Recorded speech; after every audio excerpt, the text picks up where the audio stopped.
I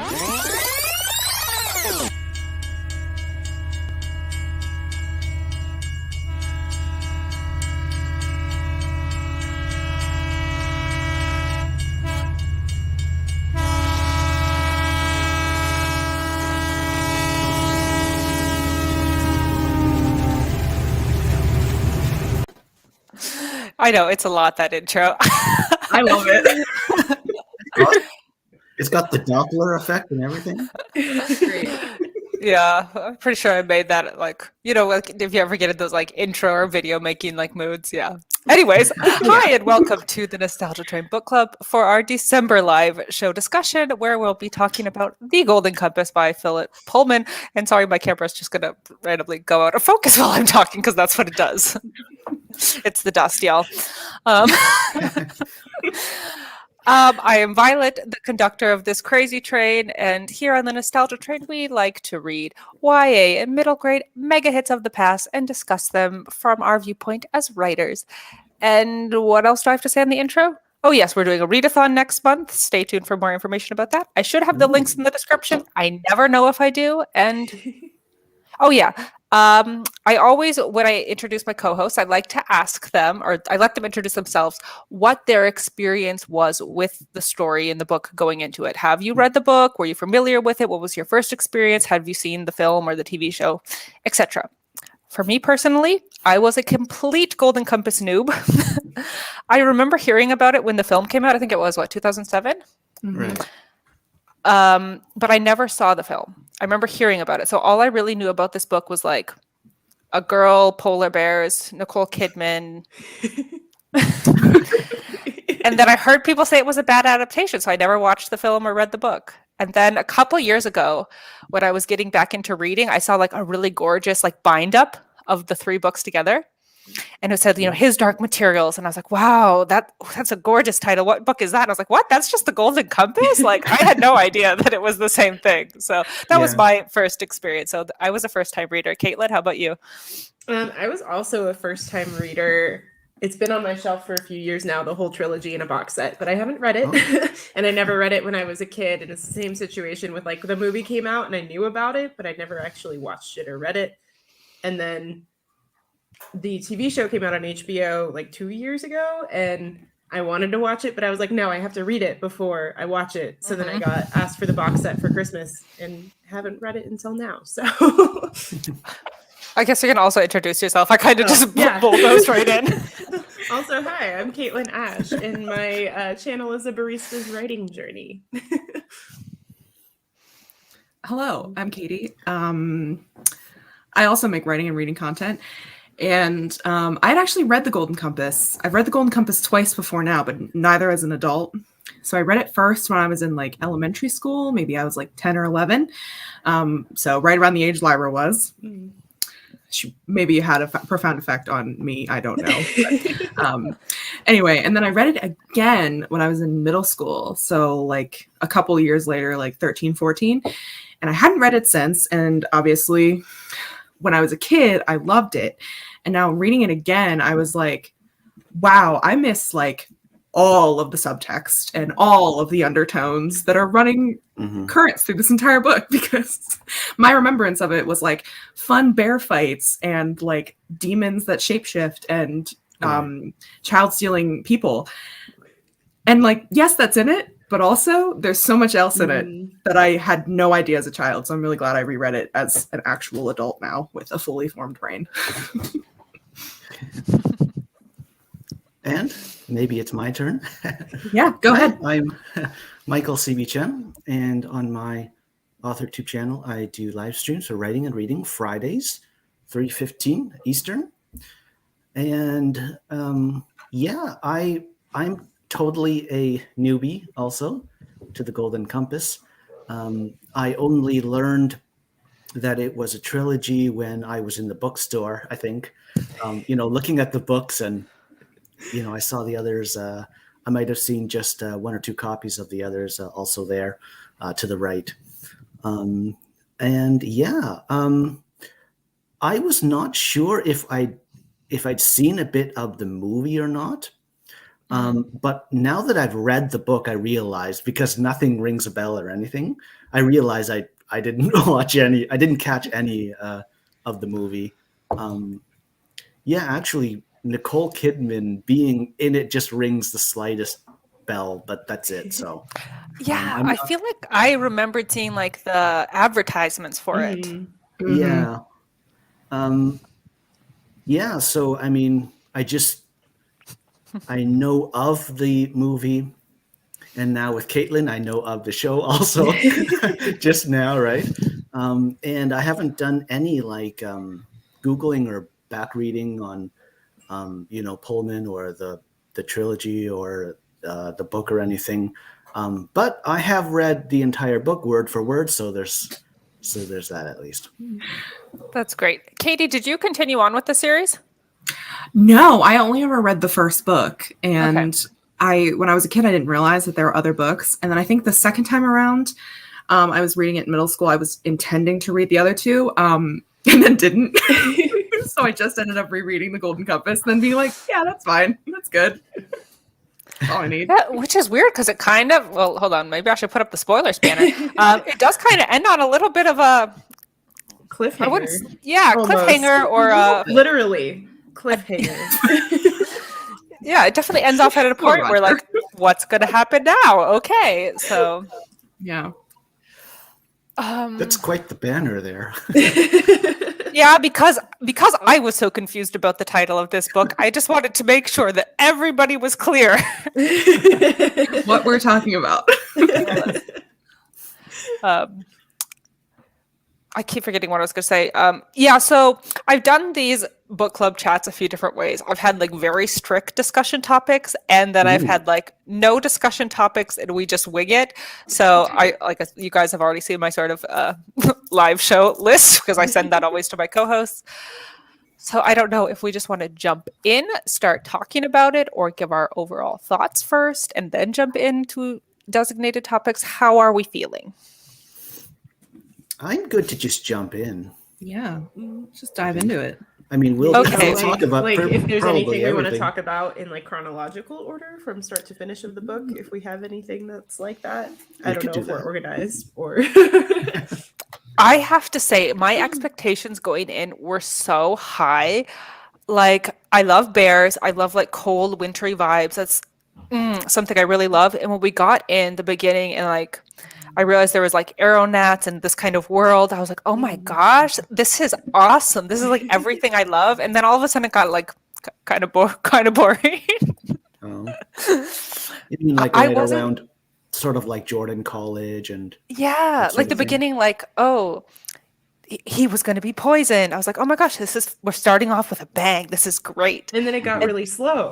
Yeah. And then and I don't know about you guys, but like me as a writer was like, why are we going into like all this weird details about like her and the children playing that didn't have a lot to like tie back into the plot later on? Like the gobblers, them playing the gobblers game, that made sense. And some of the scenes made sense to me, but some of them also just felt so long. Like I kept thinking like my writer brain was like, we can cut this, we can cut that, we can cut this. This was published in 1996. It's the year I was born. So publishing has changed since then. So maybe a publisher would look at this now and cut things that shouldn't be there.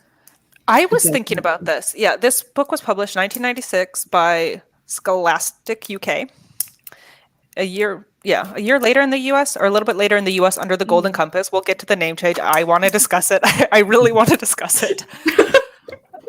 But okay, I know I don't really want to talk about Harry Potter on the book club. We're never going to read it for the book club, but that was just like 2 years before Harry Potter. And that I couldn't help but compare the two of them about being British books published around the same time. Like the comparison was right there for me. I don't know. I just wait. Wasn't Harry Potter? When was the first book published? 1998. Oh, really? Oh, okay.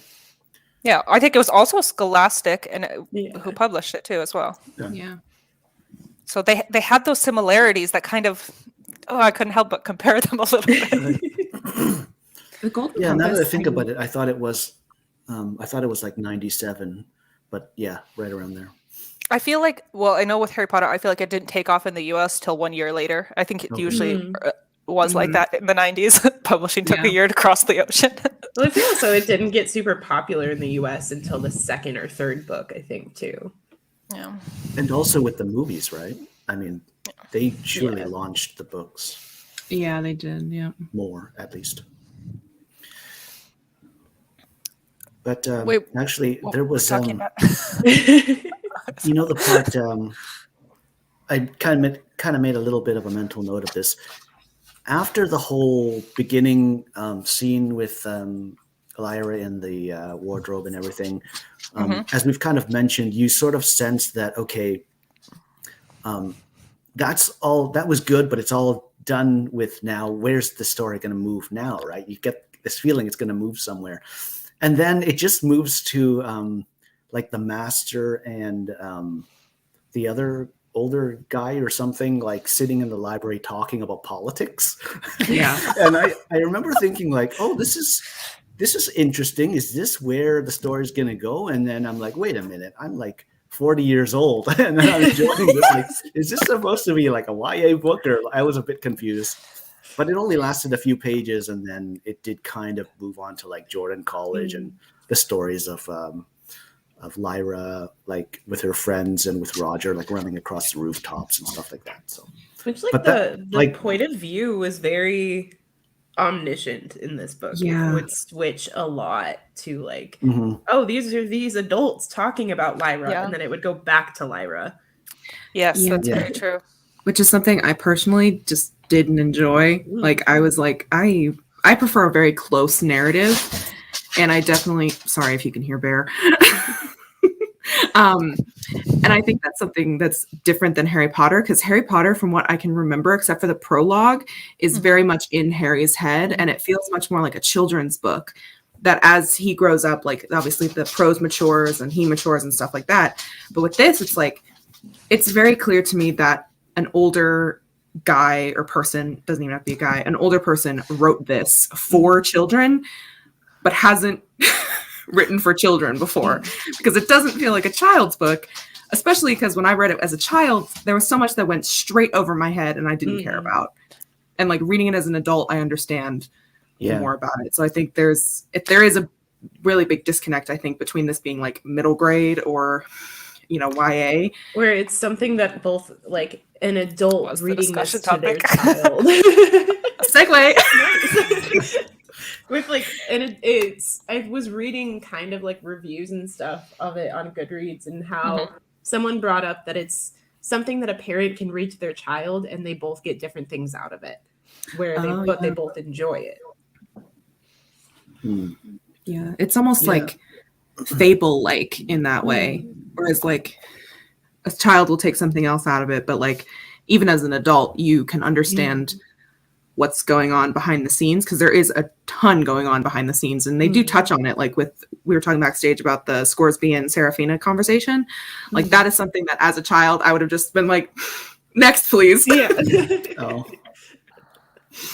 Yeah, I feel like certainly now I think about it, I feel like the book has like these sort of like mechanical parts to it where you think, okay, so this is a YA book or this is a middle grade book. But when you read the actual narrative, you don't get the sense that it's written for like a young audience at all. I mean, And then there was I the just found violence. it totally normal, you know, from my point of view. Yeah. But then, you know, oh, okay, you know, it's like kids and it's like bears and okay, yeah, but it's just kind of like a physical or like just like hitting the points kind of thing where it's like for younger people.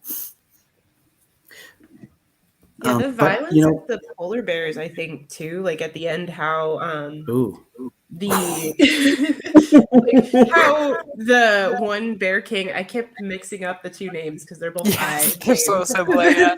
Iofur? Iofur. The way that he is killed by the other polar bear is so violent. I was not expecting that from a middle grade. Like, I'm normally okay with violence, but it kind of surprised me because of how middle grade this book is. And I was like, oh, that's definitely not a middle grade thing. And I kind of like, I guess I kind of understand why it was on a banned books list for a while, where like children weren't allowed to read it in school because of that and because of the like anti-religious undertones. But Mm-hmm. it's also Yeah. like I can see how a child would not even notice it too. I'm gonna be honest, like Katie, when you said like reading it as a child, some things went over your head. I feel like me as like a 30-year-old, something still went over my head. I was like, am I too stupid to read this? Like there's so much I thought that sometimes. Like There's definitely like a pretentiousness to the way that Pullman writes that I know maybe one of the reasons I liked it as a child because I liked feeling smarter than everyone else. That's definitely something that's in my personality. And now looking back at it, I'm like, no, I just don't think you're revealing your points and what you're trying to convey to me in a way that I think most adults and most children would understand. Like, it shouldn't take me having a literature degree to be able to decipher what you're talking about when you mean dust and religion and original sin. Like, come on, man. yeah, I mean, I also was kind of pretentious in like when I was in middle school, like reading a lot of classics, but there I could understand what they were saying, like it was clear. And like kind of what you said, Katie, it was like, what are the point? Or even how Michael, how you said, like, what was the point with some of that political stuff? Is that where we were going? There were several times where I didn't know exactly what the plot, where it was going. Like, what are Lyra's motivations? What is the goal that we're moving towards? You know? Yeah. I mean, it was like get Roger, save Roger, right? That was it for a while. And then she didn't even know at the end because she was like, "Wait, it was to save Roger," but also to give Asriel the. I'm gonna butcher saying this. Alatheo Omni. Oh, Yeah, I gosh, it's like- Alethiometer. The golden compass. That's it. But it's like Right? she was even confused for a section of it where she was like, "Wait, what am I actually doing here?" Yeah.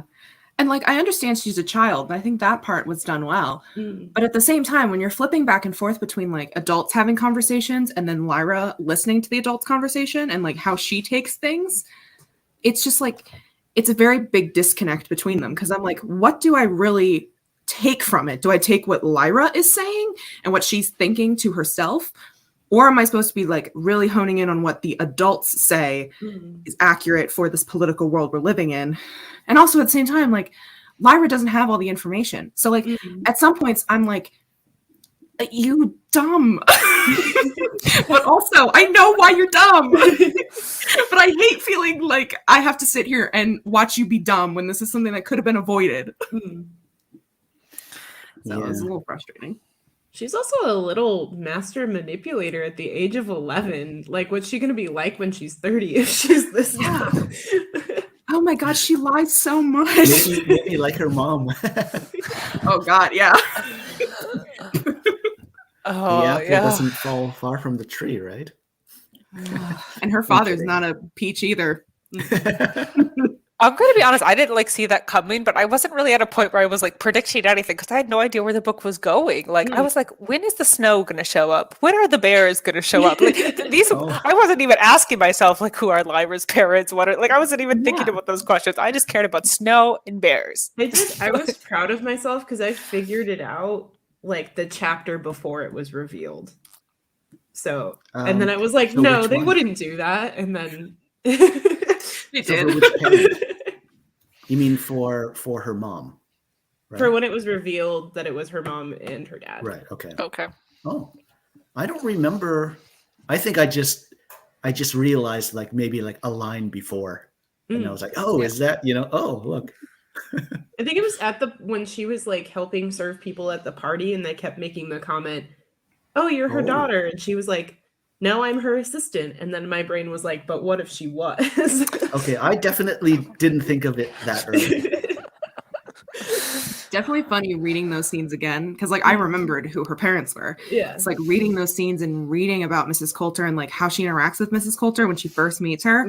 I'm like, oh girl, you're in for a whirlwind. But that's also Good luck. interesting how all the kids have that reaction when they first meet her. They're all enthralled by her. Like she's a goddess and they want to bow down to her almost. I'm gonna put this topic down. I have to say though that Pullman, I think he did a very good job with the villain of Mrs. Coulter. Mhm. You know, like as a villain or as an antagonist, I think she's pretty scary, which is a good Yeah. thing, you know. Like it's good writing on his part, I think. Yeah. Mhm. And that's what I really liked about the book too, is that all of the villains are so human. Like I know like that we have all these fantastical creatures and fantastical people going on, but like the real villains of the story in the end are just humans who want ambition and power.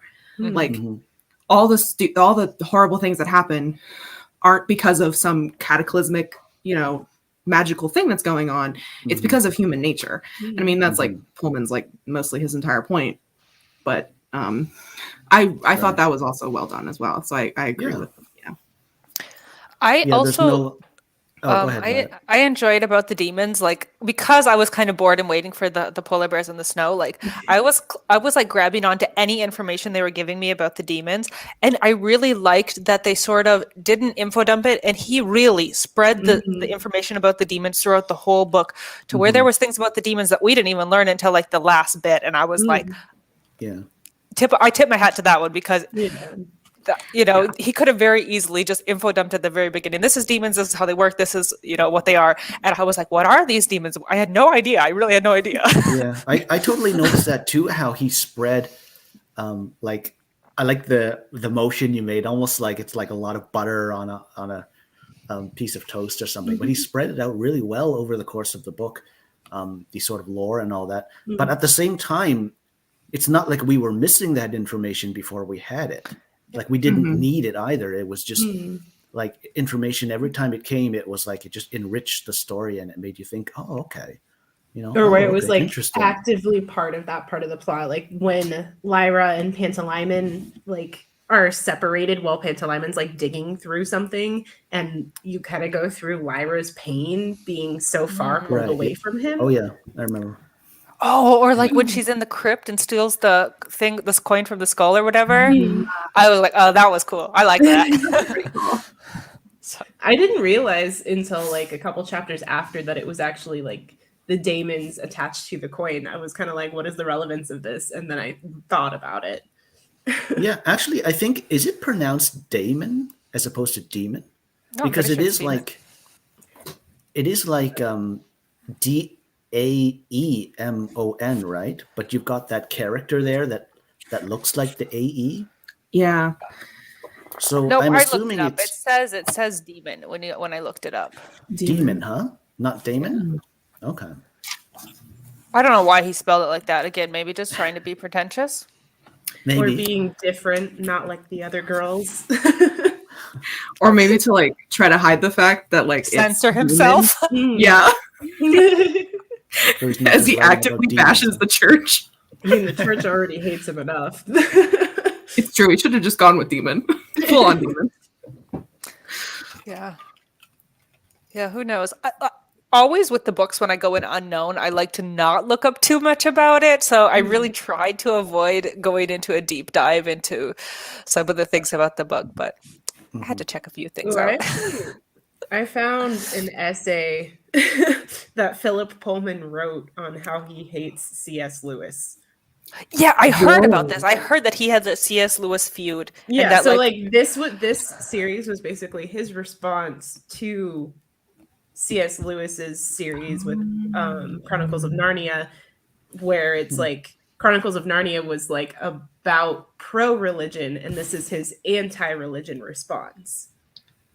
That makes so much sense. Yeah. Oh my god. Hold on. We might as well. I do have that as a topic. There's actually a lot of tea in the essay. He calls C.S. Lewis some pretty bad names that I don't even remember. I just remember being like, damn. Shade. Yeah, to be honest, like I've thought about doing Lion and the Witch in the Wardrobe for the book club. It's still like one I consider, but because I knew of its religious connotations and stuff, that I had kind of been hesitant. So I was curious to hear. I did hear that was a rumor. I didn't know it was directly out of the horse's mouth. Yeah, no, there's an essay. I have to read this. That is fascinating. Kind of kills me that y'all aren't going to finish the series because it gets so wild. Who said I wasn't going to finish it? I don't know if you're I- planning to finish I'm it. gonna finish it. Maybe not for the book club, but I will finish it. My library has the graphic novels, but they didn't have the first one. So, but they have the rest of the series. So I might check out the graphic novels. So, since we were talking about religion anyways, I just popped up the banner for the whole discussion topic of souls, sins, and religious commentary, which this one kind of hit me as a blindside towards the end of the book when they're like, let me quote the Bible here. I was like, what is this? Which What just happened?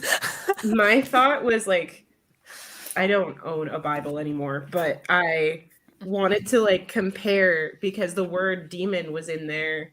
And I was like, wait, did he just like change the Bible in when he's quoting the Bible? And is that the real reason why the Catholic Church hated him so much? Or yeah. is it accurate? From what I can remember, I'm pretty sure he just adds the addition of demon to it and basically gives Adam and Eve demons that are shape-shifting, and like it's supposed to be that like their innocence and like the lack of dust and the shape-shifting nature of their demons, once they eat the apple, their demon settles, obviously, and then they are, sinful now, and that's what dust is. And I was like, what an interesting concept. And it, because like most of it is exactly the same, except for the fact that there's just demons there. But it's also, if you think about dust as sin, Lyra lies so much, and that's considered a sin. So shouldn't she be filled with dust? It's dust if dust is sin. Yeah, I mean, that's why I Does not obey her mother and father. She lies. She's doing it. Thou shalt not run away from mom and dad.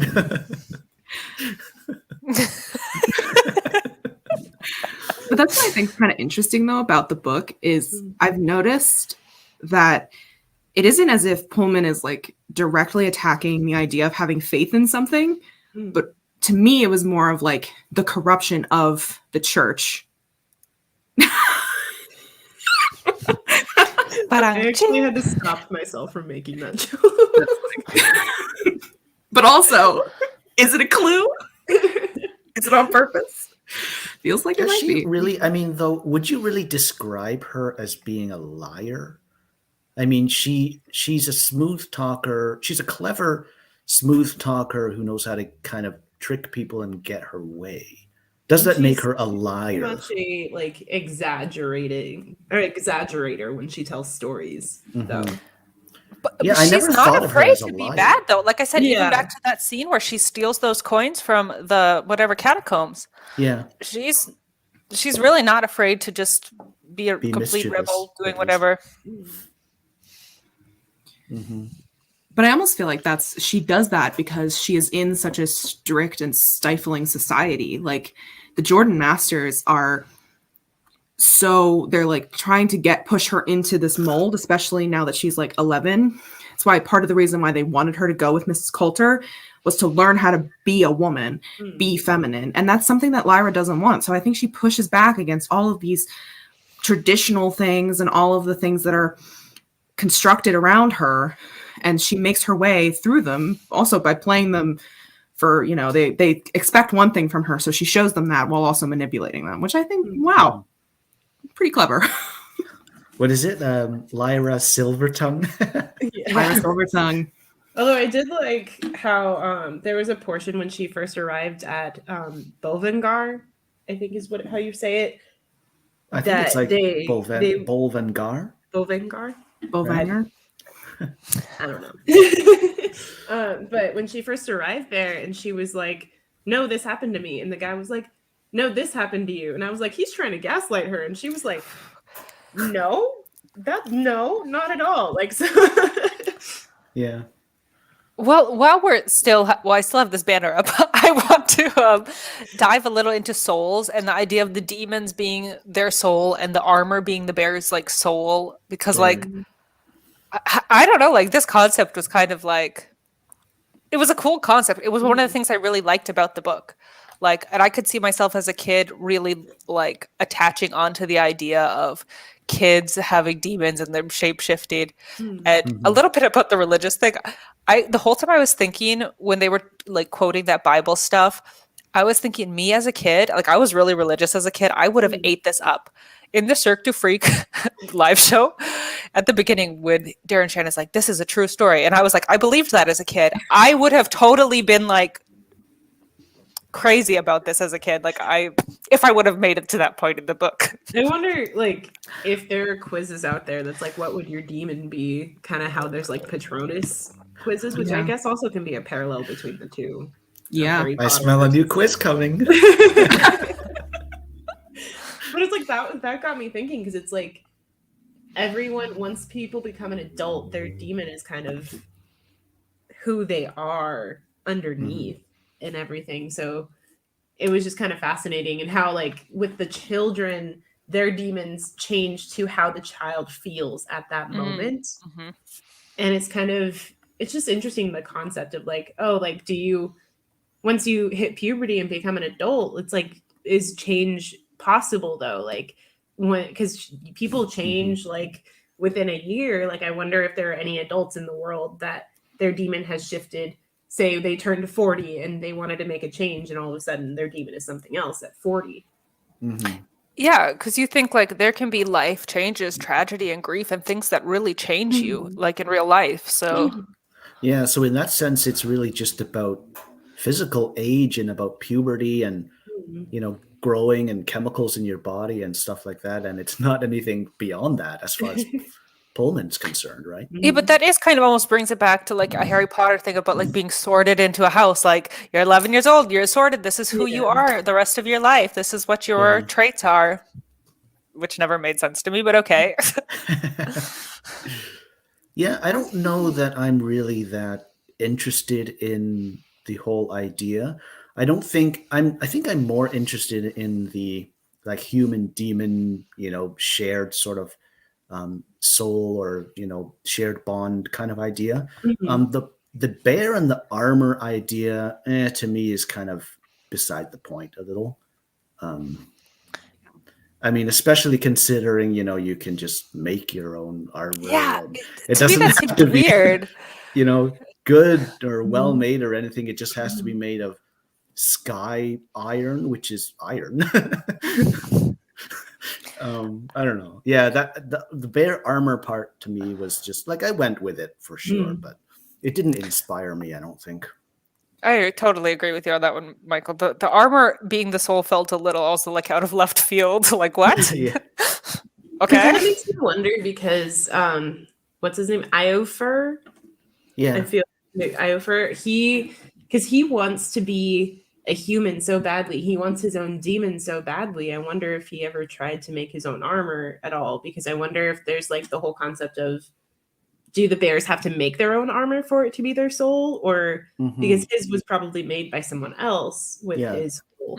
Yeah, they kind of implied to that's that, a good didn't point.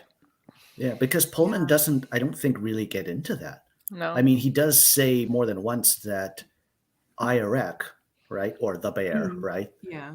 Main character bear makes his own armor to replace his armor, right, that he lost or that they took from him when they exiled him.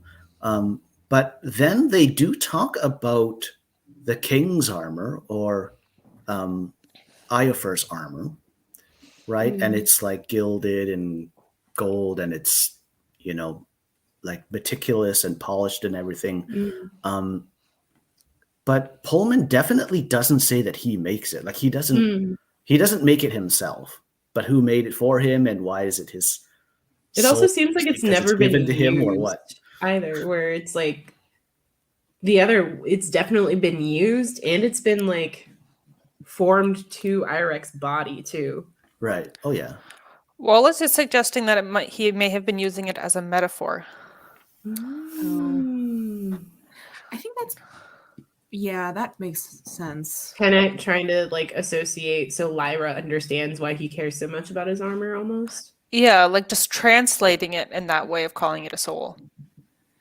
But I also don't think, and like I think this makes sense within the context of the story, that the metaphor itself, I think, falls apart because his whole thing is that he is a bear and he's been a bear. And the whole difference between him and Iafur is that Iafur wants to be human and Eirik wants bears to be bears. Like he does not want anything to do with human shit.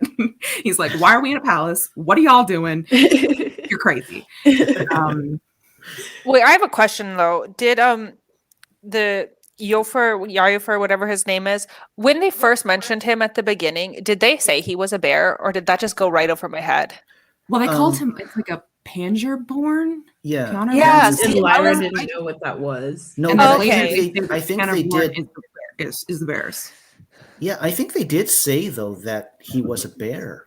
Like See, when I in the wasn't beginning when sure. Lyra was in Did they the say he was like the king of the ice bears? Yeah, like they see, said I thought he something. was a human king with no demons. So I didn't know people died when they didn't have demons. I thought, oh, some people just don't have them. Like, that's why I said I was so interested, like learning these small demon facts going along, Yeah. because I was just on Also, for the ride.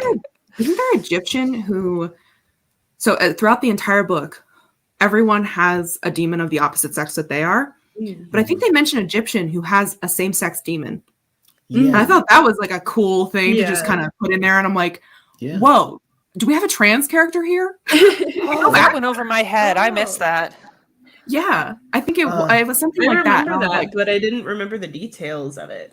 Like there weren't that many details Oh. given. Yeah, was wasn't literally it, And also just another very- stab at the Catholic Church. I'm like, why did you go into that? Like, give me I that. remember wasn't too, it the 'cause- Egyptian who was like on the lowdown looking out for Lyra like while she was at Jordan?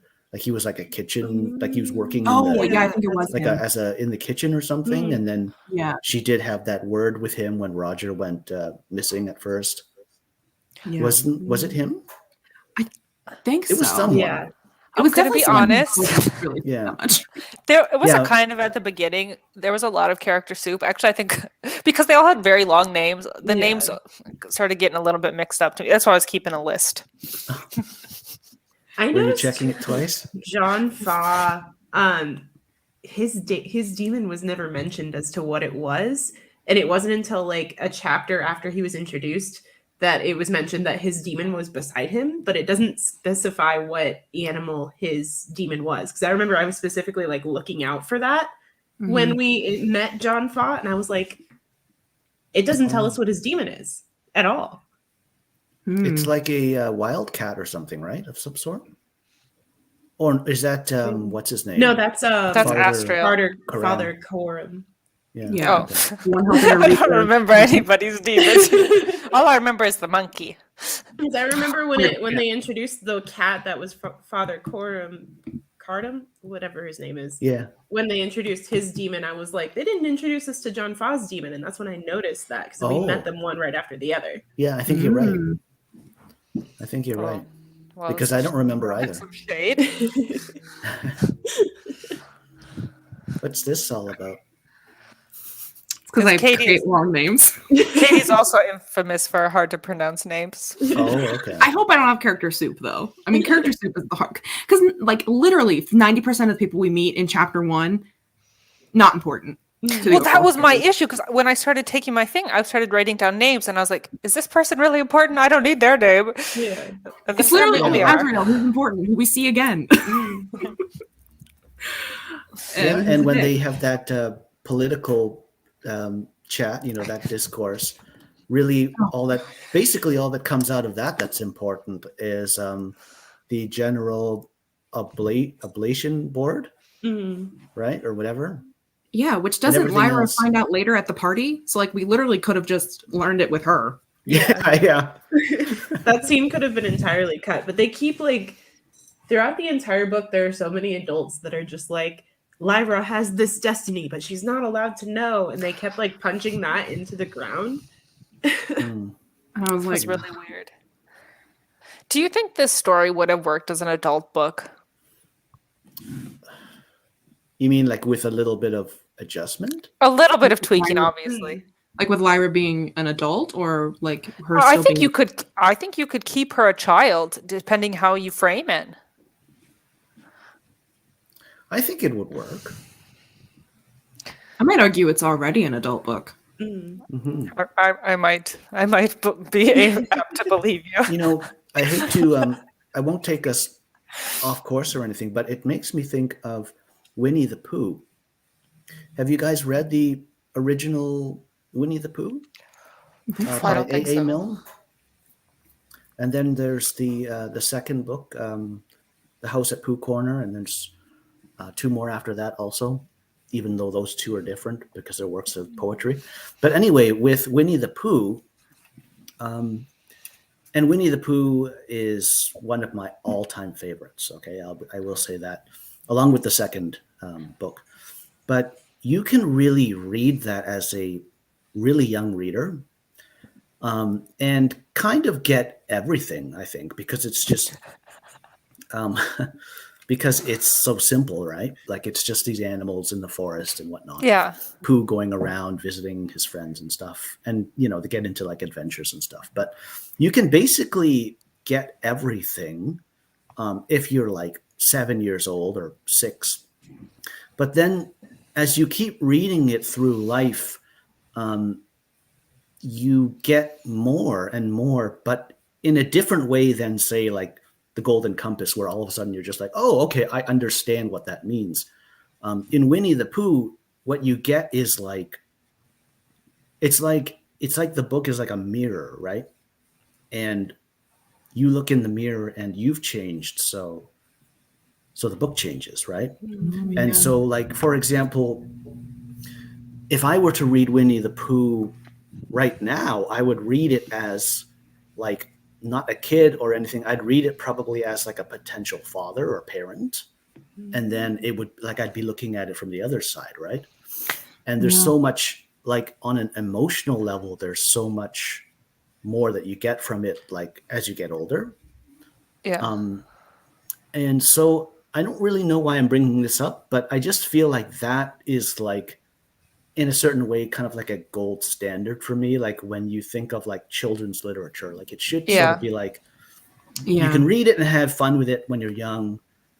And then it's when you get older that it really hits you like right there, and maybe makes you emotional or something. Like I can't really see myself getting emotional about the Golden Compass, reading it as because an you adult. have some distance, like we said, like a little bit of distance from the narrative from Lyra. But I agree with you, like with Winnie the Pooh, like it definitely seems like there's a lot of parallels to like mental health conversations, like Eeyore, like depression, Piglet anxiety. I don't know. And then there's like, when when Kanga Rabbit and OCD Roo come to the forest, and there's basically racism towards them. Oh yeah, that's true. And Pooh is like leveled at them by Rabbit, and like Piglet and Pooh are just kind of innocent, and they're kind of like, they don't really know what Rabbit's getting at, and they kind of like go along, but they kind of think, oh, isn't this wrong? And then like it's simple ideas like that, but it's like when you get older, then you really realize like what Milne is talking about, right? But yeah, I think it just kind of brings me back to that point where I feel like the Golden Compass is written for and I don't know how intentional this is on Pullman's part, but it's written for a young audience from just like a cover the bases kind of way. Like it's okay, it's a bear, it's kind of fun in a way, it's like a young girl, etc. But then like I don't know how intentional it is on his part. It's not a kid's story. Like at the heart of it, it's just like it's a novel, like it's a grown-up's work, Yeah, because like Winnie the Pooh, like definitely, and a bunch of like children's stories and stuff, like they teach lessons, and like I mean, like the main core of Winnie the Pooh is like loving everyone. And like I don't think a child reading this, or someone even like a little bit older, like in their early teens, would pull out like these concepts and be able to put them at a higher level. Like you can take what you learned from Winnie the Pooh when you were young and project it onto the world around you, and being like, this is wrong, this is right. And of course, like you have your own morality and your parents and stuff, they all have a way on it. But I don't think, I agree with the fact that I don't think the Golden Compass is really giving kids the tools to understand these issues with the church, and with power and with corruption and with morally gray people. Like, I don't think it does a good job of showing kids, like with Lyra specifically, like what it means to be morally gray. It's just, we see her as a child, we see almost of this as like a game, you know, and like the shit that she goes through, it isn't a game. Like, people are getting hurt, people are dying, and like crazy stuff happens that I really think only adults could see and understand and be able to contextualize, because we see it, you know, today. Like, there's a ton of stuff that happens today that's very similar. I mean, the church is still the church. It's been 20 some years. But I mean, Katie, just to pull apart what you just said she sees it like a game. They literally play the game Gobblers. Yeah. Like, True. Like, that is the thing that children do. They certainly do that. But he never explains why that's wrong. Or maybe not wrong, but like why that is creepy. Like, playing like it's creepy and weird. And like, I understand why the kids do it, because that in their own brain is how they kind of can process what's happening and like try to have some control over the situation that they genuinely have no control over. It's like they're playing Gobblers to like take back the power, and like Lyra gets to be the gobbler who takes the children and stuff like that. But then she never kind of realizes like that game that she's playing is real people's lives until she meets what's his name, Tony with Ratter, and then she's like, that's actually what's happening to people. Like, and that's at the end when she starts to kind of realize that all of these games that she's been playing have made other people suffer, and she's partially responsible for some of it. She even has that moment, like after she does her silver tongue moment, where she's like, holy shit, did I just mess this up for Yorick Bernison? Like, yeah. Like, did I just send him to his death? Whoops. Good luck with that. Oops. And I think, kind of circling back to our conversation about religion and dust, I thought of dust as like innocence, and how the church often wants to keep people innocent and like keep them from having experience. But in the book, when Lyra gains more experience, she ends up making better decisions. And like, if she wasn't so innocent when it came to Lord Azrael, Roger may not have died. But there's like, almost like with innocence, there's an infantilization with it. And you see it with like the people who had already been cut. It's almost like they had lobotomies, which in and of itself was really creepy. They did talk about castration in this book at one point. Oh yeah. No, and the concept of zombies down in Africa. Oh yeah, that was also in this book. Yeah. Talking about zombie they're called, slaves. like- I'm like, Yeah. I don't remember this. But yeah, Is there anything, Katie, since you're the only one that like read it as a child and now as an adult, is there anything that you specifically think of that stands out to you that you got from differently this time? oh my gosh. Oh, there's the two things that stand up is like the stuff that I was talking about with like innocence and like the just infantilization of people who have been separated from their demons, who have been severed, and like how we often treat people as idiots, essentially. And like a lot of books, especially, and this is so funny with Lion, the Witch, and the Wardrobe, Lucy's innocence is like one of the positive things about her. It's one of the things that makes her such a hero in the book. But in The Golden Compass, the innocence is what gets people killed. It's what gets people severed. It's what gets people, like, these innocent children go with Mrs. Coulter because they believe her, because she is everything that a perfect, nice, motherly woman would be. And these children have never known that. It's like they trust her explicitly because they're innocent and they don't have the experience to know that often things that are looked perfect have catches to them. And the other thing I think I realized was also, when I first was reading it, I was like, is Pullman being sexist on purpose? Oh, we can pull Because there are a lot of sexist remarks.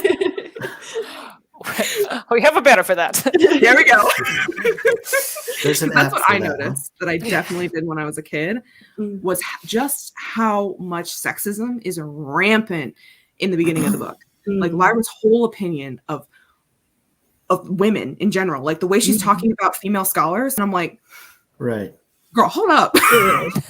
What are we doing she here? was like, I don't want to go to that college. That's where all the There's women there. And I'm like, and so because I know that this is a man writing the book, part of me was like, is this just him being sexist? But then I got to like the middle of the book and I was like, I think this is him critiquing the fact that the church themselves are often sexist and very misogynistic and very patriarchally driven. So that's something I pulled out of it. Was I had not realized before, probably because I'm not like other girls when I was a teenager. Exactly like Lyra. You can't make me a lady. That's from the movie. Yeah.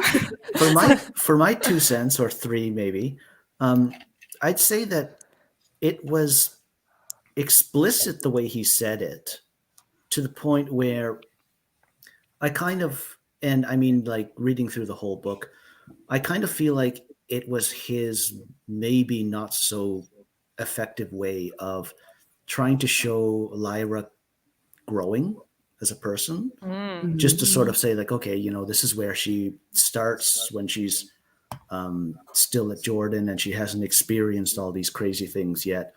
And then she, you know, kind of like, she makes mistakes and whatnot and she lies, right? But she kind of blossoms into the heroine of the story, right? And so she kind of like has that arc, and maybe he's just trying to, because he says it so explicitly, he like Caitlin, you just said, it's like, what's that passage? It's something like, it comes down to, I think, like one line or two, where she says like, you know, that college is like such and such. Like she doesn't like that college because it's the one where there are female scholars or something like that. And it's just such a punch between the eyes that you kind of think maybe Pullman is trying to get at something. Like, in other words, he's conscious of the fact that he's writing that. What you definitely want to worry when the writer isn't conscious of something that they're writing about that's sexist or something else, you know, bigot or whatever it may be, maybe xenophobic or just, you know, building on systemic ideas or something like that. But, you know, I got the sense he was like just like saying it and then like, okay, I know I'm saying that, you know, and okay, so now let's kind of build her story a bit and show how far she can come, like in the course of the book. I don't know. I would also like to think that Pullman did that on purpose, but I wonder, like, us as adults can pick up on that messaging, but would children readers understand that? Because I don't think they not. Which is why I don't think it's effective as a children's book, because it never explicitly begins to unwrap and unpack all of those sexist and patriarchal things that Lyra is experiencing. And like a child could just be like, yeah, women shouldn't be scholars because, you know, that's what it says in the book. And like, if you already have that experience at home with like things your parents say, that could just be building upon it, and it could be less effective to what Pullman wants to do. So I think it's more evidence to the fact that this is not a child's book. Yeah. I really wonder why they decided to market it as a children's book. I even read that it was sometimes marketed as a young adult book, which it's so that not at all. That'd be like grade 7 or something. Like from 14 up, but like that doesn't make it sense with an 11-year-old protagonist. Yeah. Because usually it's the age of the protagonist, but it's very adult. Like if you think about it, there's no like themes that a child would get out of it. If you like, all the child gets out of it is Lyra coming up with stories and playing with bears and witches in a balloon. Like, and even like the science, you know, like wouldn't that really go over your head if you were really young? Talking about like particles charged and particles and elementary particles and for sure. You know? Genevieve says, I want a book where the children are the strong ones because no one can convince me that they're not the ones who will stand up and kick ass when the apocalypse happens. True. I mean, there was some pretty strong kids in this too. Yeah. I think it's well done on his part. I think the kids felt like kids, but they also were tough and resilient. Like, I saw a TikTok the other day that was like a 20-something-year-old, 25-year-old girl, and she was like, if they had come to me and asked me to save the world now, I'd have said hell no. But if they asked me at 17, my ass would have been there. And I'm like, that's what kids do. They love the adventure, and that. I mean, once your homework's done, I mean, you've got nothing to do, right? You might as well go save the world. Yeah, you're right.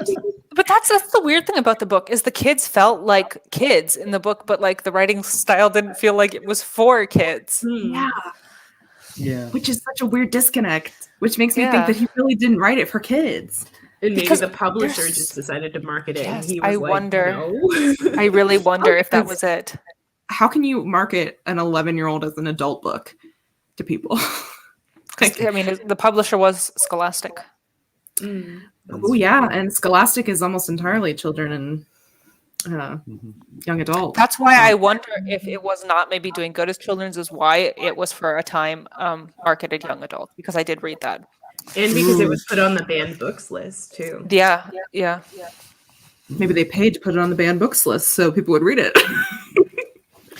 It won like The a bunch old of awards. BBL, I didn't write them down which ones, but it brought a bunch of awards. In both the UK and in the US. It was, people liked it, so somebody was buying it and reading it.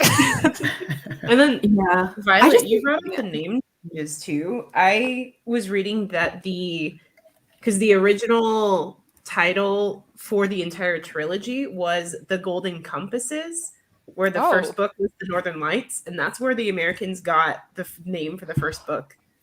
Is the Golden I didn't know that. I had only read that Pullman was like, I titled the book Northern Lights. It's Northern Lights. That's what I had read, and so I was confused originally about the title change. The trilogy was The Golden Compasses, and then the US changed it to The Golden Compasses, the first book, and then His Dark Materials was the trilogy. Oh, see, I did not know that, Caitlin. You're bringing some different discussion here. The research. I have to say, Caitlin, you and I were the only ones who seemed to be on board in the Instagram poll for the Northern Lights. Everybody else voted for the Golden Compass. But there's no They both make golden sense, compass in the book, which I find kind of funny. Do they even use the word Golden Compass together as a pairing? Because normally titles pop out to you when you see them in a book. Yeah, I know. I saw in the movie they kept saying like a golden compass, they use it a million times, and it really reminded me of the Hunger Games moment in the first movie, zooming in on the Mockingjay pin. It's like, this is something important that we will use later. There's a little ding star in the corner. I can understand why you wouldn't want Northern Lights as the title for searchability, because when you put in a Google search, the book's not coming up first. Before Google was normalized. That's Google true. probably existed at this point, but it wasn't accessible. Point. Yeah, then Even why if you did went they to the change library, the though, name? and you were like, can I get Northern Lights? They'd probably give you info books. I mean, I don't know how popular was the book originally. I don't know how popular it was. If because you could be I want, I don't know, I think it was that popular. The year it was published, it won those couple of awards in that year for that year. Okay, So it had initial success and immediately came over to the North American market after that, and that's when they, in North America, marketed it as the Golden Compass, which I don't know why they did that. It is a weird choice, but they make weird choices about titles. Well, I guess it's better than calling it the lithium. Yeah, that would be. I could almost even calling it the Truth Compass, because that's more what it is. Yeah. It's supposed to tell the truth.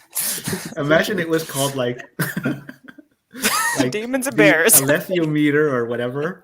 And then there was an asterisk right there on the cover, and you had to go to the back, the bottom of the back, to read what that meant. Lyra and her silver tongue. People can't spell that. They don't know, when they're searching for it at the library, they wouldn't know how to spell that or pronounce it. So Yeah. Oh, you definitely couldn't name the book that. No. What is it? The alethiometer? A lithiometer. Lithium. A lithiometer. Okay. I feel like I could pronounce it when I was reading it, but now I'm actually trying to say it. I'm like, wait, what? A leafy I'm gonna lumber. think on the title, guys. You guys can do the same, and I'm gonna maybe drop some ideas in the Discord for what we can retitle this story. Because Well, what yeah. are the other books in the series called? One is, hold on, I'm gonna pull it up right here. The Subtle Knife and the Amber Spyglass. Yeah, Amber Spyglass. That's a cool title. I like that. Are those Yeah. did those get a name change though at all from the transition from UK to US? But my other thing is, The Golden Compass and Northern Lights, both those titles are not particularly children books titles. They feel more like adult titles. Mm. Yeah. Which makes me Definitely think, the again, Northern it was Lights. an adult book. Mhm. Hold on, I'm way behind on comments. Well, way I behind. mean, We the only have Golden 4 Compass comments. sounds cool. There's just one problem. There's no golden compass in the book. Slight problem, yeah. Yeah. Have you all ever had an 8-year-old spout really complex political beliefs that you just know they are repeating verbatim from their parents? That's what it felt like. Oh, Yeah. Ooh. it did kind of feel like that, like Lyra's trust in Lord Asriel, like. Oh, that reminds me, like that line where they're like, "Whose side are we on?" And they go, "Lyra's side," because at that point we don't know Lord Asriel is a baddie. I was like, "Oh, that was good," That was good, because yeah. in my mind it was like, "Oh, we're on Lord Asriel's side." Oh no, we're not. We're on Lyra's side. Well, because Lyra. they also know about her destiny that she's not allowed to know about. So You know, I have to say, I feel like Pullman did a really good job of just like making sure there's like at least a small sort of plot twist every 50 pages or something, especially like in the second half, let's say. Yeah. It keeps moving, like the setting keeps changing, the it was characters almost keep too changing. fast at times, though. Yeah, I would say so. Wait a too. second, I mean, I have a banner for that. Pacing. yeah, maybe, but it does keep moving, right? Like in every way, pretty much. And then there's always like another surprising development, and I feel like he did a good job, at least, of just in that sense, making sure, for sure, that it didn't kind of go stagnant. You know, the story.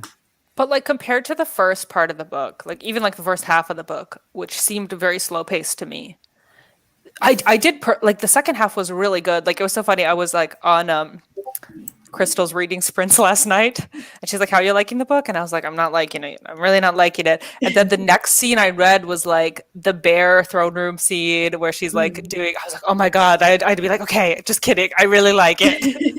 It's getting really good." So I don't know. It had the highs and lows. I don't know. It was a little bit Right. whiplashy at time, I guess. Oh, the action definitely picks up a lot, doesn't it? Like the beginning, when you look back, the beginning does feel slow and kind of different. It's not action packed. It's kind of But just. then when she's like taken away by Mrs. Coulter, and then I feel like she spent like no time with Mrs. Coulter, and then all of a sudden she's with the Egyptians, and then all of a sudden she's no longer with the Egyptians, and all of a sudden it's just like, Oh yeah. I feel So like there just- wasn't enough time spent, or it was almost too fast. Yeah, it did seem Yeah. fast. He could have made this into an epic, couldn't he? Like he could have really kind of. Like each section of like who Yeah. she spends time with could have been like a little story. He could have made 800 pages out of it. I'd even say. Or he if he wanted. actually wanted to market it to children, he could have had him like the small little booklets. Yeah. Right. I just felt like a lot of random stuff would happen. Like, and then she would get like thrown off of somewhere, and then suddenly, boom, she's in a new area. Like, And it she was got- very convenient how she would like get out of yeah. bad situations. Right. Yeah. Like she It was- gets yeah. like when what I really think of is when she totally unexpectedly gets kidnapped, but she just gets brought to the place they were going in the first place, right? Yeah. Kandahar. It's like, oh, that's good. Okay. I was going there anyway, you know. It's like when you get into a taxi or something. It's like, oh, good. Yeah, Like, there here we were go. a lot of convenient moments. Wait, Yeah. sounds like it was written for adults but couldn't get published for adults, so he just changed the ages and stuff. I feel like it wouldn't work though if Lyra wasn't 11. Yeah, but the thing is, you can write adult books with children characters. It happens all the time. It's just like even though I said it was like the omniscience of it, like we would have had to dive a little bit deeper into some of those adults. Mm. And like I maybe wonder if it would have been more successful if there was adult point of views that were really close. Like if we were close with Lyra and we were learning about her, and then like maybe we have a Yorick point of view. Like that would have been cool and a very differential between her and you know Lyra and them. And even if it was just a couple of chapters as we are introduced to new characters, like we have a close point of view with Azriel as we meet Azriel, and then we have a close point of view with Ma Costa, and then we have a close point of view with Lee Scoresby and with Yorick and with Azriel again. Like I think it would have been more successful had we had more moments deeply entrenched in the adult characters who understand way more than Lyra does. Instead of just randomly getting omniscient. Do you think that it would work like having a demon point of view? Ooh, yes. Ooh, that'd have been cool. Ooh, I kind of love that. I also There were feel so like many the options. witches were jumped over too, because we only met like Seraphina for one scene, and that was it. Yeah. And we met her goose more than that. Yeah. Like, give me the goose point of view. It's like I don't know why he added the witches, unless they were more relevant in like the later books, maybe. But like, I'm wondering if that was the case. Yeah. it was just very glossed go over. to the different worlds. Like, can't they travel between them? Yeah, they're the race that at least knows about Yeah. So maybe there's all of more them, of them right? over there that will help. I all the don't know. worlds. Yeah. Sometimes I think titles are chosen only for intrigue and marketability. Like they don't actually search for the perfect title, just settle on something in the genre that draws people in. Oh my. This is still happening today. I wouldn't be surprised if it happened back then. Oh, I'm so sick of title trends today. Like some of them really grind my gears. We're not going to get onto that rant. Maybe Pacing that's is for the such a- backstage chat, Violet. Oh. You can Have a whole vent. rant It's chat. okay. Or what? We're here Like, for you. if this came out today, what would it be titled? The Golden Compass and the Northern Lights, or like? No, I think it would like- be called Lyra and her demon, or Lyra. Like it would have a character name in it. If it was a true middle grade, it would be Lyra and blank and blank. Oh. Lyra Lyra Silverstone and- and the Golden Compass. Yeah, Lyra and the Truth Compass, or whatever. Lyra and the City of Dust. Yeah. City of Dust would have been a better title. Although that does That's a feel a little slight bit spoiler, almost. I feel. Cassandra Maybe. Clare.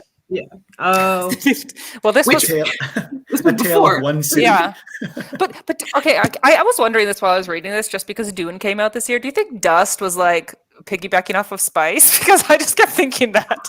Interesting. I just kept Spice thinking like, from Dune. yes, I kept thinking like, did Philip Pullman be like, I want to have my own thing that's Spice, like Spice. Let's go with Dust. I don't know. Maybe. I don't know. I just felt like that. I felt like that was a thing maybe he was doing.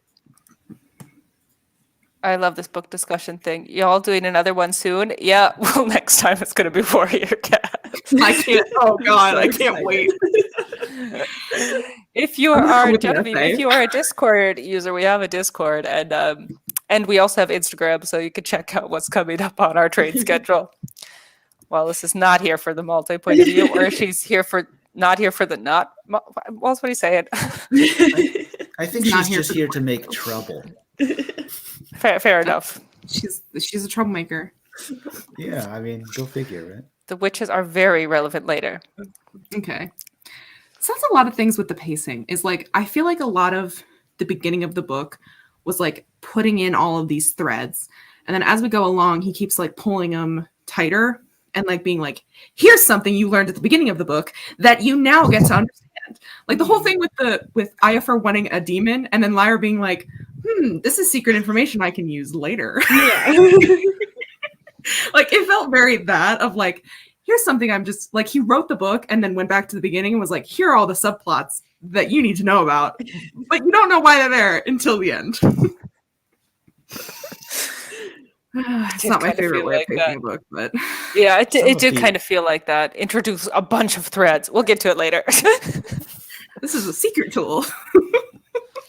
I like Grape's comment here. I'm going to have my own spice, but call it grain. You're not going to call it Vine? That makes more sense. Grapevine? Well, I guess vine's already a thing.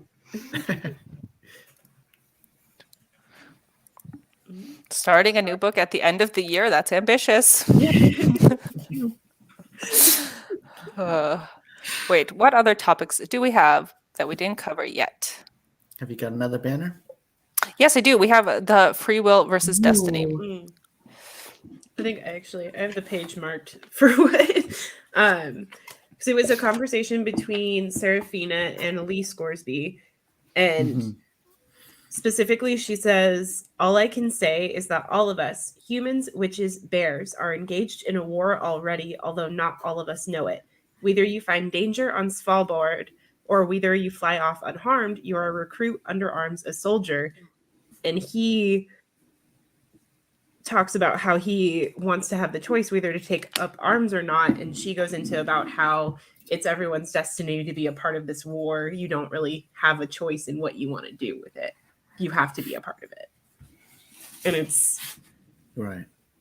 like kind of how he thinks he has free will. He thinks he wants to be content and buy a farm. I think he wants to buy a farm and like drink mead or something or whatever it is, and just live his life. And he says, but he doesn't have enough money for that, so he's trying to save up by balloon fare. And she's like, well, that's probably not going to happen because everyone has a destiny, and that might not be part of your destiny. And it's like he wants to have the free will to choose his destiny. And I feel like there was definitely that whole conversation. I was just like, the author's trying to tell us something here. The It whole was time. very, yeah. And because it was also like Lyra was asleep during it, and it was like it was very much a conversation between two adults while Lyra was asleep. Yeah.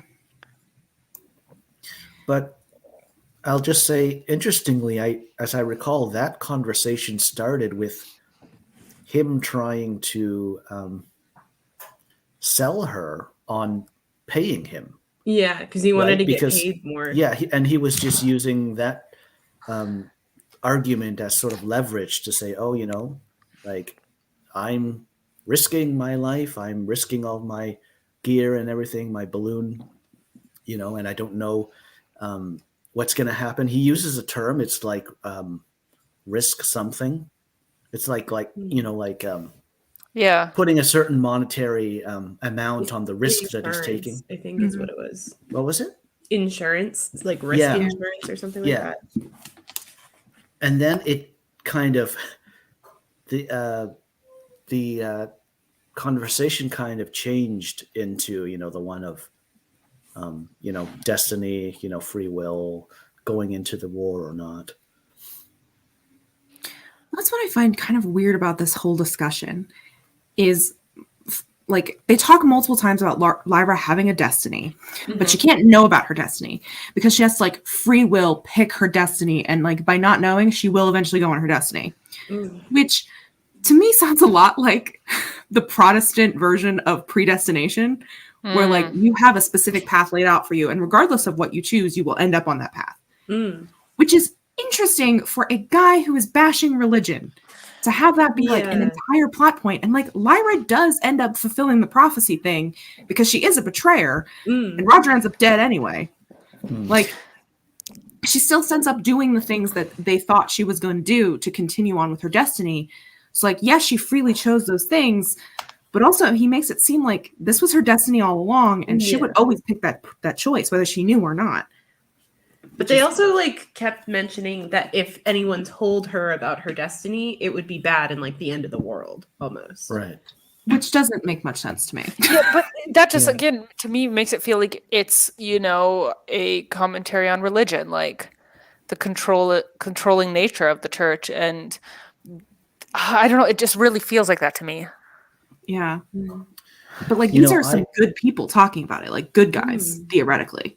People who are more good than bad who are talking about this, whereas like I don't know. It's interesting. It's also she's like hundreds of years old at this point, and I feel like she's just kind of like, like you're too young and I have to explain this to you, but it's also like this plot device of like him trying to write this scene so that the reader knows things. But I don't know. It was real Yeah, that was confusing for a kid's definitely- book, y'all. Yeah. That definitely felt like an interlude, like as you know, like as the balloon was being pulled along by the witches, and then it's like Pullman's way of saying, "Oh, okay, we're gonna have some chit chat now between these two, and I'm gonna flesh out, certain things I want to flesh out, before the action starts getting really hot and heavy." Bye, Wallace. So, yeah. Hi, Willis. Maybe it was more like the publisher was like, "Hey, those witches are kind of cool. You think you could give them a little dialogue there?" Can do. Like a little more cowbell or something.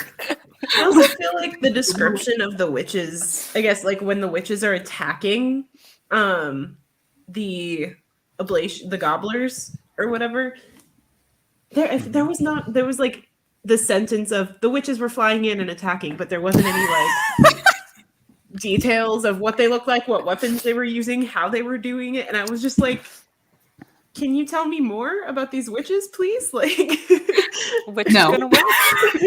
Philip Pullman's like, no, I don't get anything. Imagination. Figure it out. Oh, funny. That's funny. Do we want to talk about themes, symbols, and motifs? Sure. Sure. Try to think of some. I've already played it. Well, Do we think the animals of the demons are representative? Like, I don't know. I'm just trying to sound smart. because like he calls them demons, but also they're supposed to be like their soul. Yeah. Yeah. Is he implying that all humans are actually demons underneath? it's a curious choice of word, isn't it? Demon.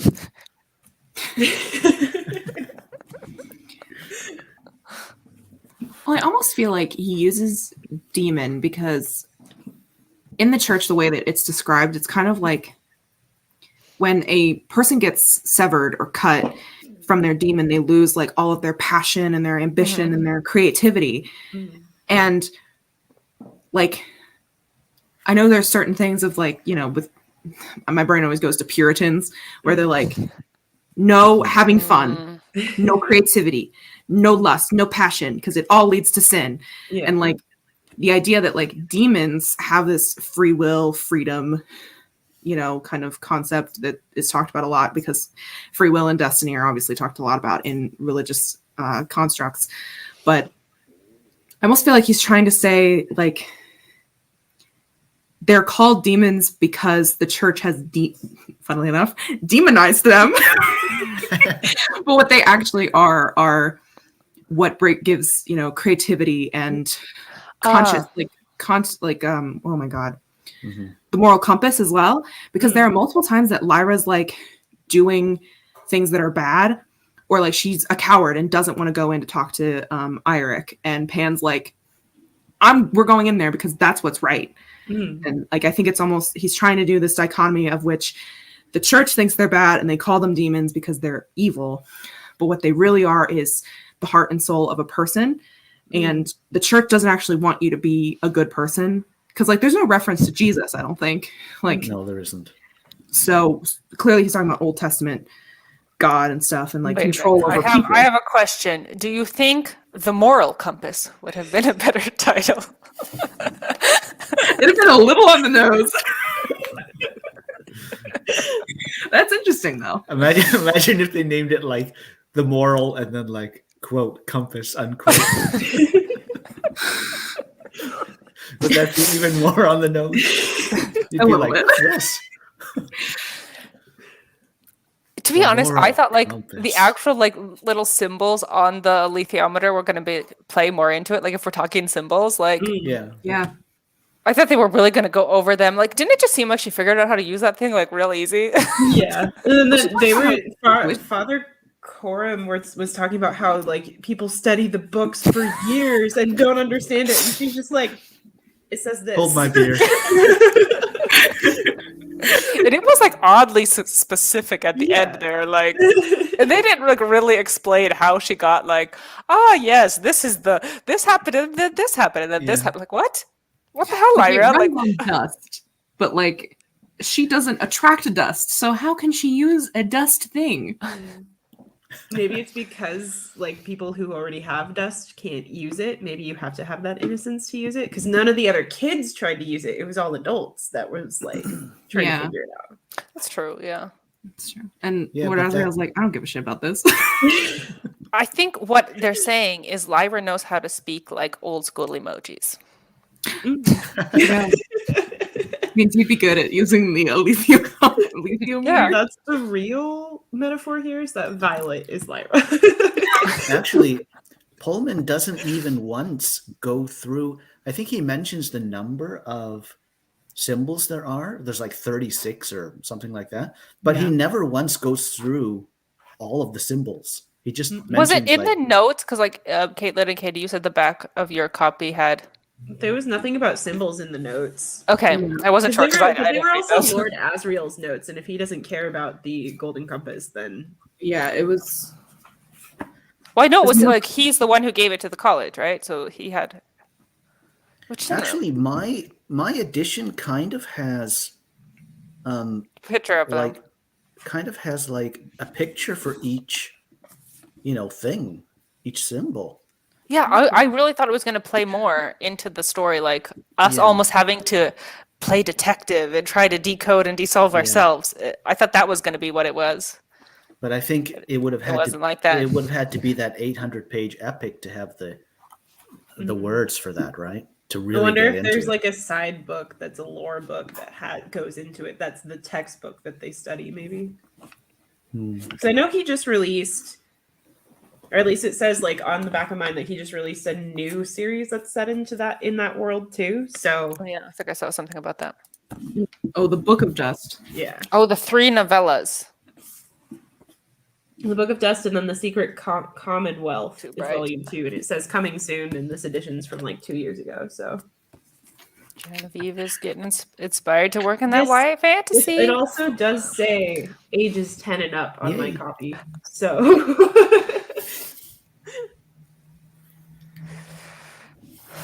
Dang. I think maybe the two of you have the same edition. I think it's just different. It's almost the same. It's like this one didn't come in a trilogy like pack thing. This was just also a like this random one's like promoted. Yeah, I don't have that one. I Is have that a this. permanent sticker, Caitlin? Yeah. Oh, unfortunate. Like this one's permanent too. I'm like, I hate that. This No, isn't even a Michael's has sticker, the it's just, sticker like, thing on the top too. Yeah. Oh, Yeah. that's a cool one. I like that. Although yours doesn't have a bear on it, it doesn't count for the Yeah. prompt. No, it does. Behind the text, it has it. Oh, is it? Behind Philip Pullman. Yeah, look. No, there's no. Oh yeah, there is. Yeah, you're right. Yeah, I looked at nice. all of them. Nice. Oh yes. Oh, I see him now. I see his eyes, Yeah. his face. He's hidden. I don't. That has a bear I had on the it. ebook, so I don't have a version to hold up. My library had 2 versions. One was just a polar bear face from the TV show edition, and the other one was like the cast of the show. Both were the TV show covers. But then when I opened it and clicked it up, I think it had the same version that Michael had. With a Okay, I compass on think the this may be a bad sign, but having just finished the book, I don't have any desire to read, the rest of the trilogy, and B, don't even have any desire to watch the movie. I'm gonna be honest, like I put on the movie right after I finished the book and I had it just on in the background. I wasn't really invested in it. Which is so different than like when I think of the other like book club picks, like after we watched the Hunger Games, I was like glued Right. to watching it, like Right. to pick out all the differences and like And then you want to like read the next book too, right? yeah. But also the movie ended differently because it ended sooner than the book ended. Like it ended right before they go to see Lord Asriel. They never like that Bible quoting scene that didn't happen in the movie. None of that crap happened. They just cut it right off. I'm kind of like, oh yeah, that's good. Oh, would you like to read more? Oh no, I'm good. Yeah, I'm I kinda kind like of felt that. like that too. Yeah. That's probably why I've never read the other 2. I've just read this book 3 times. Yeah, I feel like my motivation for wanting to finish the trilogy is more like because I own them already and I have Yeah. the box set and I'm trying to like finish all the books I haven't read. It's not Okay. like being stoked for the next book. Yeah. I almost feel like the movie, even though it's a crappy adaptation, the movie is more for kids than the book is. Oh yeah. Because the movie, takes everything out that's like yes, anything remotely religious, free will, any of it. It's just gone. And it's really just demons, bears, cutting up kids. like the movie does like voiceover info dump at the beginning too. Like I said, like in the book, like we got weaved in this information about demons throughout, and they just dump it right at you at the beginning. Oh, that is such a like early 2000s technique to do in movies, because like a lot of them are like that. I know the Aragon movies like that. Like, it's crazy. Hi, Marta. Hey, Marta. Wait a minute, Marta. I have to ask you a question. Is this your first time reading it, or have you read it before? Before you leave. It's her first time reading it, and she's got the German edition. How do you know this, Michael? Because I Marta stan, kind of. Marta, correct me if I'm wrong. Unless you're gone already. Marta just. Yeah, I knew she wanted to read it in German. Or no, she had it in German, but I didn't know if she had read it already in Spanish or not. I can't imagine reading this book in German, in another language other than the one I speak. Violet, which language did you read it in? I read it in English. I did read Aragon in German, and that was fine. But Aragon has very simplistic prose. Mm-hmm. So, well, I mean, purpley prose, but not like this, y'all. I feel like if like Philip Pullman's like style and voice is so unique, I feel like if someone translated it, it wouldn't come across the same. What I actually wanted to bring up when we were talking about the title change was my library definitely had the UK version. I don't know, did they Americanize it when they published it overseas? Because it was very British. But he's British, right, Pullman? Yeah, it's a UK book, so I just didn't know because I know they like change words, specific words, is what you're asking? Or? Yeah, because I know when we read Cirque du Freak, because Darren Shan is Irish, like I had the audiobook, the American audiobook, and the British ebook. No, the American physical book and the British audio. I had one of each, and I noticed the differences in like football to soccer. They all still have like the characters have the accents and stuff in the American version. Good point. So I wasn't sure if they dumbed it down for other audiences outside the UK. I wasn't sure. So yeah, like in like my copy, at least my American copy, they say like, oh, them, like let's go get let's like hold them, rifles or whatever. Like it's like kind of I'm not sure what's going on here. And there's definitely like accent stuff. Like there's a part like I can remember with Lyra or with Roger, like where he's like he was looking at me like a wolf or something, where it's like the shortening of words are like slang words almost. Like and, Lyra definitely is her accent. Like, the accents are definitely kept mostly throughout the book with the different characters. Okay, I was just curious about that because there were moments where I was like middle school me would not know what this meant. Like, what is this? Like interesting because even though Lyra grew up around all the Jordan scholars, because she played with all the kids and played with the kitchen staff and like all the servants and stuff, she has their accent instead of the proper one that the Jordan scholars, Mrs. Coulter, and Asriel have. Mm-hmm. Yeah. She keeps saying "ent," right? Like E-N apostrophe T. Yep. For ain't. That's true. She does say that, doesn't she? I was just curious. It's just something I thought about.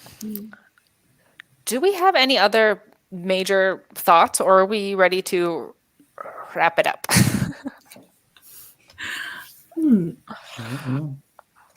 I have to say this, like, I'm glad like you guys had so much to say because I felt like I didn't have a lot to say about this book. So I'm glad that you guys really brought it as co-host today. Literature degree coming in strong. Like even like the Mockingjay like live show that I was not looking forward to, I at least had like hate stuff to say. What did everyone rate the book? Was there any like star ratings? Did you give it? You mean out of Ooh. 5? 3 out of 5. I would say like 3.5. I would say also around the 3 range for me. Yeah, I'd say me about too. 3 out of 5 for me. Not more than Me that. too. So it's just one of those books that's like, meh. Like if someone else wrote it, maybe it would be like in a different style. Yeah. Yeah. It Or really even is. in a different time period. Like, Mhm.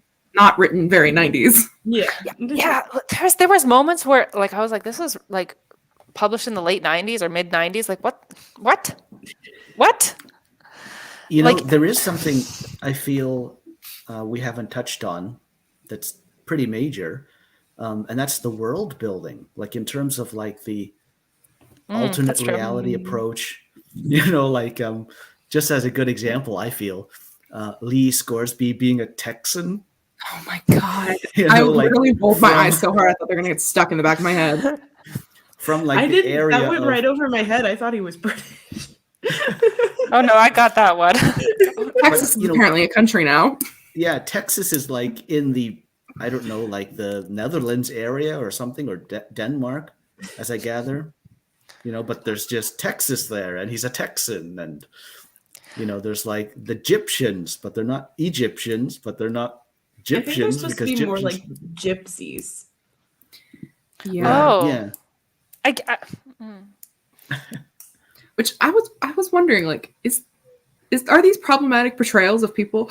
Yeah, Right, it was right. a little too close for comfort. Like, I was a little like, is this Yeah. racist? like I said, I really thought at the beginning when it was kind of like setting up the world, like I said, the arrow gnats and sort of getting into this sort of vibe, like, you know, since I really loved A Winter's Promise that I read earlier this year, I was like, is it going to be the vibe? Is it going to be A Winter's Promise with polar bears and demons? I'm like, oh my God, this is so cool. And then major letdown. Yeah. Oh. But yeah, it's not a real world. It's not a totally made up one either. It's an alternate reality kind of one. And I don't know if that really worked for me or not. I mean, it brought up a lot of confusion. I mean, A lot of confusion, yeah. you know, like all of a sudden there'd be something that was real and then something that was not. And then there would be something that was real but not real. Like there'd be like what was it? Like there's like a new Denmark or a new something. Yeah. Yeah, and I there's don't just know. Lurker. Maybe they were specifically talking about you. Did you ever think about that? That's the true audience of this. maybe book. he is secretly Philip Pullman. You know what? one of- I actually think a bunch of the regulars who come to chats are published authors Published off. and, you know, actors and stuff. And Nicki Minaj. Oh, always Nicki Minaj. Ben Barnes for sure. Oh yes. Lots of lurker spies. But actually, just to touch a bit on what you just said, Katie, I think Lyra is the only fair, like blonde-haired person, maybe, in the whole book, and almost Is by Lyra- coincidence, is she's she also the main blonde? character. Yeah, Yeah, Lyra she's she has, like, blonde. dark blonde hair. Oh, why don't I remember that description? And It then reminds I me guess a Mrs. little- Coulter is supposed to be brunette. Yeah, Yeah. that's what I was confused about with So the movie. Azrael. Sorry. Oh yeah. Lyra needs a DNA test. Like, But it's just a little curious that, you know, she would be basically the only fair-skinned, blonde-haired person and also the main character, right? It's a little like in Zelda Breath of the Wild, where you have all these different people and races and everything, and then you have Link and Zelda, the two main characters, and they're both like blonde and blue-eyed, and you know, oh, like, you know, what a Well, coincidence. you know you have to give the main character a little bit of, you know, special sauce. They have to have a distinguishing physical feature and a destiny, obviously. Otherwise, they can't be the MC. but I also feel like he wasn't, and I granted, I know it's 1997, but he wasn't very explicit with like describing the characters as people of color. Like, I can infer in my head that Egyptians are probably people of color. Azrael is somewhat described as a person of color in the beginning, but then it's never touched on again. And like, it is not very explicit. And there weren't a lot of character descriptions. I was just gonna say that. I don't remember like getting any descriptions. We got more descriptions of their demons than of them. True. And the bear. The one thing maybe on purpose. Yeah, he does describe hair color, I think, and that's kind of it. Yeah. That all went over my head. I missed it. But okay, I was emotionally checked out for some of this book, I'm going to be honest. I want it more. I don't Me care about too. the death. I care about the bears. I want the bears. I really read the book for the polar bears, I'm going to be honest. That was Like, that's the coolest part of his world building, and we hardly spend any time there.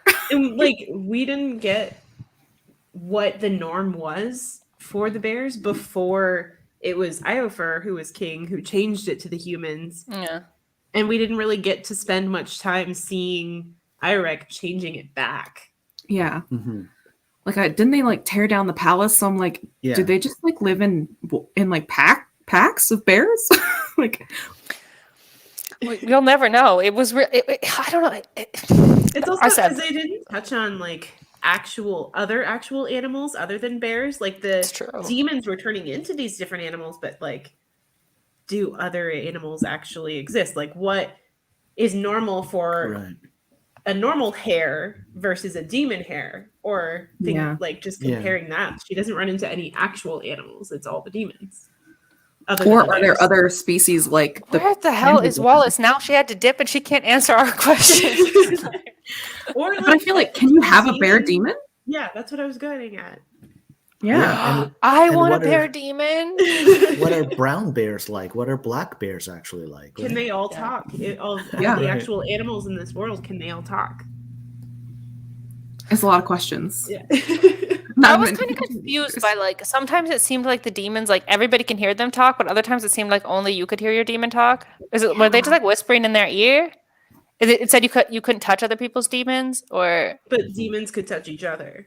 yeah, Yeah, which was weird. Your soul's fighting? yeah, that kind of freaked me out.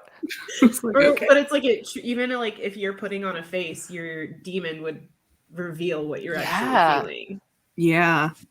Imagine playing poker and it's like your demon's sitting there and you're trying to keep a straight face. You've got like a full house or something. Well, isn't and that your the scene demon's like, where "Ah!" where she's talking to Euphor, whatever his name is, Ragnarsson, where she's like holding Pan like as a mouse, like trying to like muffle him down, like Yeah. I ain't got a demon, I'm a demon, like. Well, I think that was my favorite scene in the whole book. So Anything with the bears. Like, I thought the bears were so fascinating. And like Iofur wanting to be human, like that, and the conflict between Iofur and Yorick. Mm-hmm. I wanted that more. More of that. Yeah. Less of everything else. Yeah, I don't know what my favorite scene of the book would be. I did really like the like the general idea, at least, of like going north and going even more north, and like this scary sort of like almost mystical idea of already being so far north and then going even more north, to like Svalbard or whatever it is. And yeah, I was kind of excited when they went to Svalbard because I follow this girl on TikTok that lives there. And I was like, wait. Svalbard is real. I mean, Texas is also real. True. imagine I love that Lee fellow. Scoresby would be like, "Hey, yo, howdy." How y'all doing? Where's the sweet tea? Oh my gosh. And he does have a pistol too, right? I Like think he's so, the only yeah. person with like a handgun or a pistol or something. He doesn't ever shoot it like on screen. He probably shoots it not around Lyra, but I that just was kept also getting a good distracted. scene. When he's like guarding the armor while Irek's like going to go get a seal so he can like lube up his armor and stuff, but Yeah. it's like just kind of like his attitude towards everyone being like, I'm just gonna sit here with my gun on my lap in front of this armor and you can do what you want. Like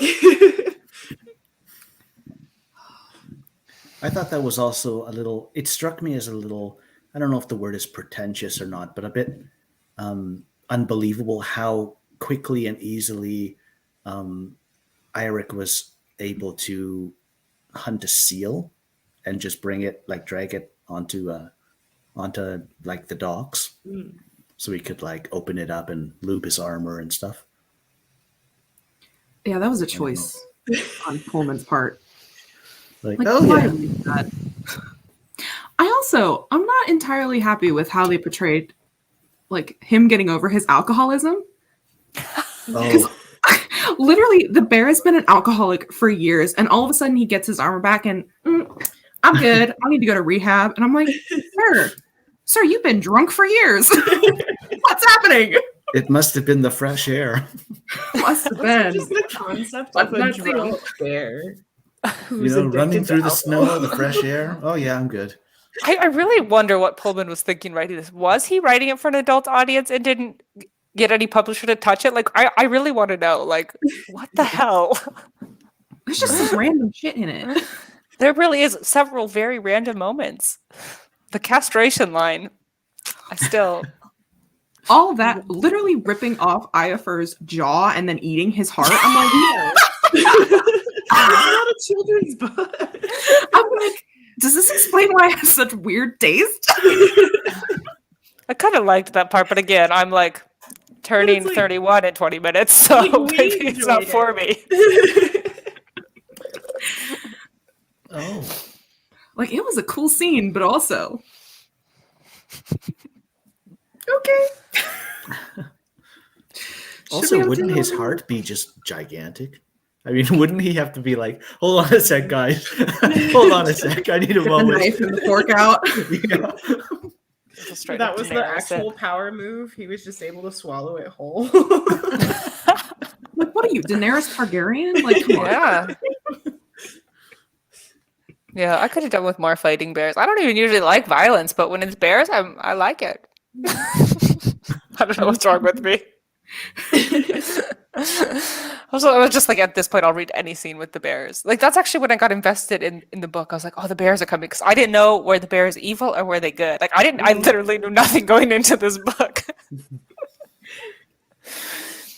Yeah. Are they actually, I mean, I don't think Pullman explicitly says that they're polar bears, does he?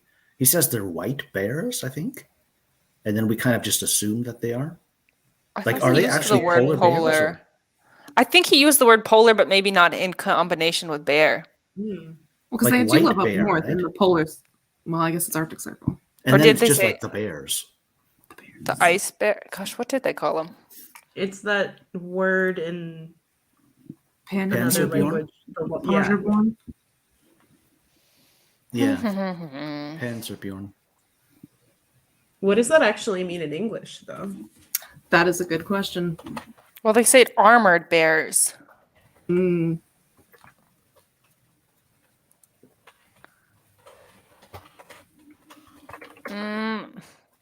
Polar bear-like creatures.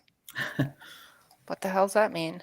It's called the ice bear or armored bear, a species of giant anthropomorphic polar bear is what it And is. I see called. Justin has an interesting contribution in the chat.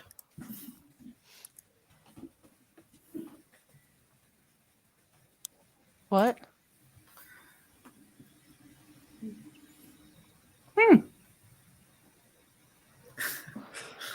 That is cool. We can see how, Totally. because it's so cold up there and they have the polar night that like Yeah. not a lot of people would be able to handle it.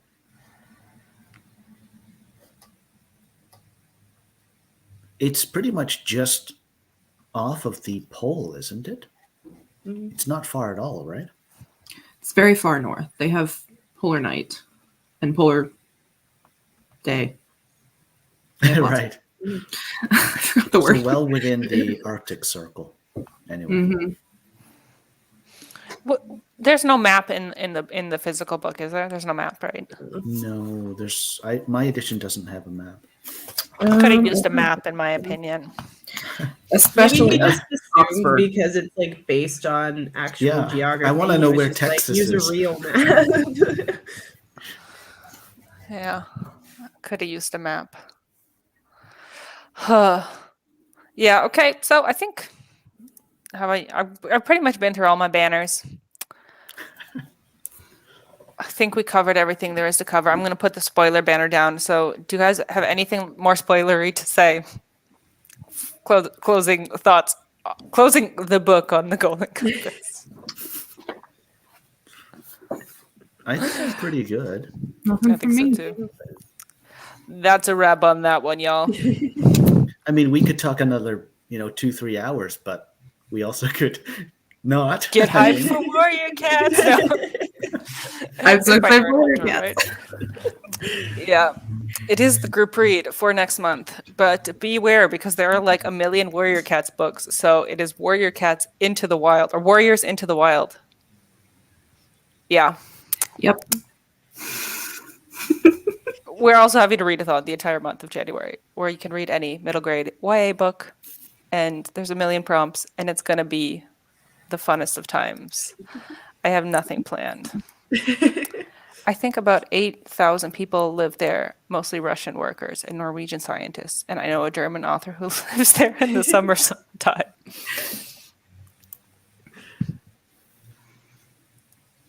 Yeah, in I'd love one of to go. Anya's streams, we were talking about Justin and how well traveled he is, all of his experiences. Michael, what are you doing up at Anya's streams? I don't know. What on Right. earth time is it for you when Anya streams? 2 a.m., right? Yeah, like her streams run for me from 2:05 in the morning to let's say 4. The last stream I'm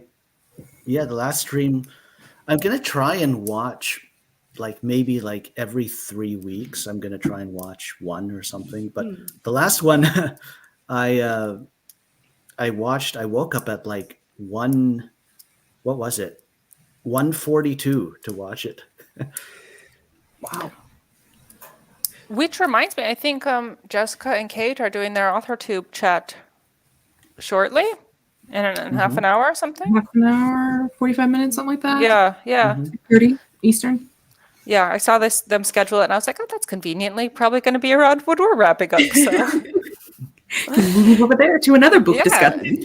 So Yeah, it's your move over there. birthday, is it, Violet? yeah, you know what I'm thinking? Because it's going to be midnight here at the top of the hour, but I was actually born in Central Time, so Is it really your birthday at that point? yeah, that's what I keep asking myself. Do I celebrate at midnight at the time zone I'm in, or the time zone I was born in? No, I think the former, because I think if it's the latter, it's kind of just details or something, right? It's I also mean, if it's your life now, it is your birthday. It's true.